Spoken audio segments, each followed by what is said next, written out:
Jack, the floor is yours.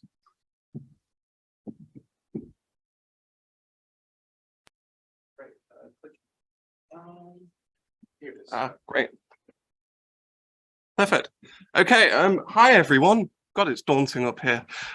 My name's Jack, PhD candidate at the University of Surrey, and I suppose collect interesting figures for interesting figures, which is why I'm going to do something today, just purely, getting back past the complexity to more of a basic level and learning about why do people fall for scams.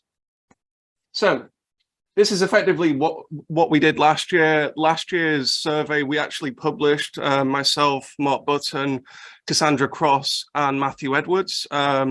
If you type into Google Scholar Safe Online Shopping, you'll find our paper. So anyway, 3,421 consumers participated in the survey. Very interestingly, we had 73% male compared to 25% women.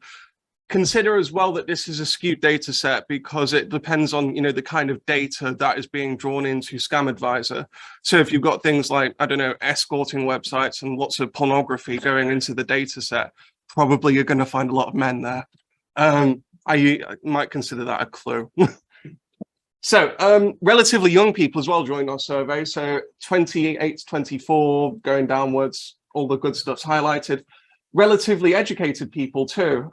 So as we've learned here, the educational level increased to 54% having at least a bachelor's degree, master's or a doctorate degree, compared to 39% in 21 when we ran it last year. 73% of our participants think they were exposed to a scam. 50% said yes, definitely. And then of course, we've got the 17%, I think so. What's really interesting is there's sort of a hubris effect going on with the data set where we notice that 74% claim that they are confident in identifying a scam, with 34.9% saying fairly confident, and then the other, 39.3% saying yes, very. And that conflicts with 45% of the survey participants who said that they were exposed to a scam and then fell for it, which is kind of funny. Maybe that says something about how good our communication and fraud advice is to the public. When we talk about scams, often we think about the financial loss, but of course there is a non-financial loss. So for example, personal data being stolen. The interesting one too is 296 of the study participants admitted to taking part in an illegal activity. So the money mules, for instance. And of course, within fraud and scams, you have victimization that occurs when victims are recruited as money mules. For example, romance scam victims and also mystery shopping websites. Something that needs to be looked at a lot more, I think. Holding it down for the crypto bros now. Crypto is the most popular type of scam. I'm not going to elaborate on that. Phishing, third place, and second place, promises of money. Very interestingly, that the 419 scam has reared its head again. Just hypothesizing that this could be to do with the cost of living crisis, and fraud appeals to base human emotion. So if you, dangle that bag of money in front of someone and say to them, I can help you with your bills, your great aunt, whoever died, then, that might explain why the snail mail email scam has started again. Interestingly enough, safety now in terms of what people are doing, and this is why I asked a question earlier today about SSL certificates. Very interestingly, there is quite a lot, and I'll emphasize this, and you can also read about it in my paper with Mark and colleagues, which is a lot of the information that's being given out by actors, law enforcement, private sector, voluntary sector, other actors involved in the fraud justice network. It's not very good, some of it. And hopefully some of you might be twitching on your seats at the moment, because many of the safe online shopping websites say check for an SSL certificate, which is abhorrent. And then one thing that as well that should be really concerning those of you here that issue safe online shopping and safe online browsing is that people check for reviews on the website itself. Sometimes bad people make bad websites. That's a bit worrying. And then also, of course, we had the other issue too, which is organizations such as Trustpilot, etc., who are now being infiltrated by fake reviews.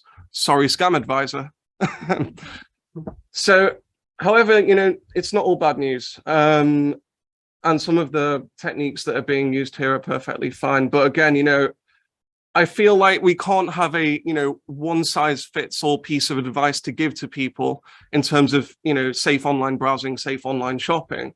There has to be almost a smorgasbord of advice that has to be offered out, because if we go for the, the one size fits all model, we end up with, terrible, outdated advice being issued. The other problem too is the internet never forgets.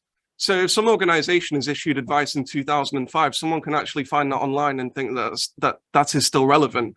We have to really think about wiping outdated online safety advice. So here's some more troubling stats. Only 41% of people report a scam when they're confronted by it. Law enforcement is by no means where reports of fraud actually go to. As I illustrate here, review websites are primarily where people report online fraud to, followed by policing, etc. So again, quite interesting in that from a law enforcement perspective, we have to take on board different actors, whether that be from the private sector, from the voluntary sector, which is why I'm quite a big fan of this conference, because we have to start sharing our data a lot more effectively. Even more troubling, most people rate their police and government law enforcement efforts as being very poor or poor. That in itself should be raising warning flags. I've spoken to colleagues about this statistic, and from an academic perspective, for the past 20 years, this has not been a surprise. I feel that there has to be a lot more done to restore public trust, that law enforcement aren't simply going to suck up data and not do anything with it, which is the perception.